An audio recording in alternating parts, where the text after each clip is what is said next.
Hello guys, peace of the Lord with everyone. Now I want to talk about abrogation in the Quran. By the way, abrogation is a huge topic. I need to make like 2,000 videos about. But this is just an example, just to give you an idea as a start, what abrogation in Islam is. Islam is the God of Islam is a God who is, he's drunk. He says something and he changes his mind after 5 minutes even.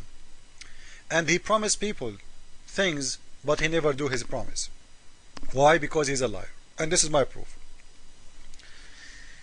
The God of Islam, he is asking Muslims, the God of Islam is very, Islam is peace, right?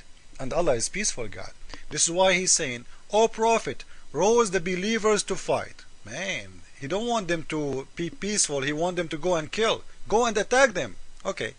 If there is 20 amongst you, patient and persevering, they will vanquish 200. Be careful in here. 20, they will kill 200. You see how Allah is encouraging them? He is using extreme promises. You know what? Don't hesitate. Just go and kill them. 20 of you will kill 200. Okay. Well, and if 100 from you Muslims, they will vanquish thousands of the unbelievers.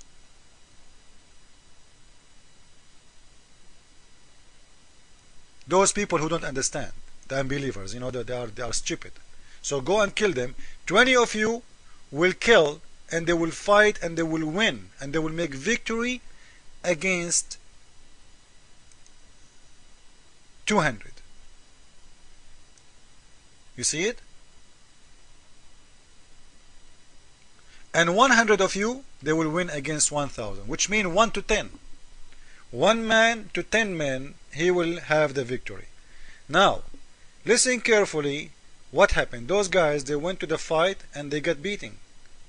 Their ass kicked out. They lost. Even if a Muslim will say to me, no, they did not lose. But Allah, he enlightened their task. You know what? Even, let me show you. If God, he say to me, 1, not 100, 1 will win against 1,000, that's it. God, he do not change his word. 1 of you will win against 10, that's it. God is not a kid who keep changing his word every 5 seconds. If he say 1 against 10 he will win, that's it. 1 against 10 will win always. I have a weakness, I don't have a weakness, no. Why? Because Allah supposedly he knew my weakness. Now look what happened in the second verse. The same day Allah he sent another verse. Why? Because Muslims, they went to war, they came back, they lost. They are crying, Prophet, you told us we will win. You told us 100 can fight 1,000. What happened? Allah, where is Allah? So he told them right away to cover his ass. He said, for the present. For the present. Be careful guys. For the present. Now. Up to date. Allah had enlightened your task. For he knew that there is a weak spot in you. Guys, when Allah he gave them this order, the first one, about 100 will fight 1,000. He don't know that they have a weak spot. So Allah is correcting his order. Is the new spot is something new? Is the weakness is new? No, because you will see in here, he is saying exactly the same. Patient, 100 of you, with patient and persevering, they will vanquish 200. There, 20 of you, with patient and persevering, they will vanquish 200. So both verses, they are asking for patient and persevering. So what the difference? Where is the weakness spot? So this is mean Allah he found out that weakness spot is exist in them later. He don't know about it. So this is why he is enlightening their task. Because if he knew, he will give the order, the second verse, not the first verse. Because the first verse doesn't work. And there is no need to it. You know what I mean? Because it's wrong. Because those people, they cannot make it. So why Allah he give it and later he changed his mind? because Muhammad, he is making up surahs and making up verses. He just want to encourage those stupid Bedouin to go and fight for him and die for him, and whatever happened to him, who give a damn even. This is why when they came, they told him, you know what, you promised us, your God Allah promised us, but this is not true. Your God Allah is a liar. So he have to cover his ass by making this verse. And this is called abrogation. Allah, he keep changing his mind every few moments. And by the way, one verse in the Quran abrogated hundreds of verses in the Quran. Like, Muslims, you might see Muslims saying to you about Surah Al-Kafirun, like the one it says, no compulsion in Islam, you have your religion, I have mine. We hear always Muslims repeating this verse, the surah from the Quran. This is Al-Kafirun surah. This one is abrogated by verse, Surah 9, verse 29. That verse alone abrogated more than 120 verse. Imagine. 120 verse abrogated just by one verse in the Quran.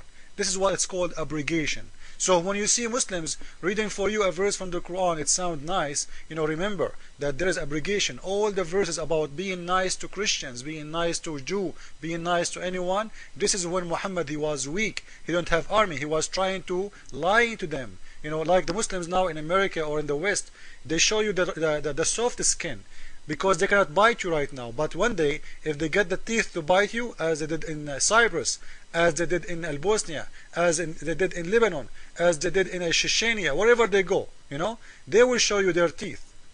So, Muhammad, he was weak.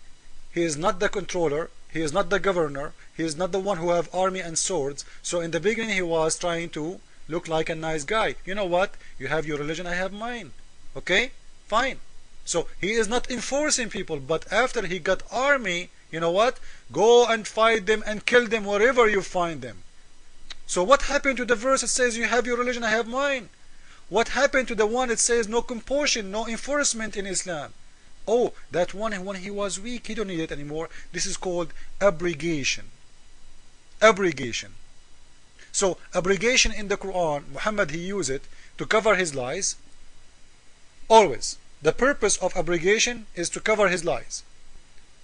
Secondly, to fix his mistakes in orders he gave as he claimed that they are coming from God, as this one. Promises of lies. 20 of you will win against 200. And you will see the difference between 20 will fight 200 and 100 will fight 200. Do you know what is the difference? It's a huge. So I gave you an idea about abrogation. I hope you learned about that. We will show you a lot of verses abrogated in Islam. So always don't trust Muslims showing to you verses from the Quran about, some verses they look nice, we need to make difference. There is Quran came to Muhammad in Medina and Quran came to Muhammad in Mecca. When Muhammad, he was weak in Mecca, he is under the control of the non-believers, he have to be nice to them. So he did not mention one word about killing them, torturing them, insulting them. No, he was acting like a chicken until he got his army. So always remember that. So when he started having his own men to fight for him and to kill for him, and he got to have his own soldiers, then we saw the real face of Muhammad. The one is nice is not there anymore.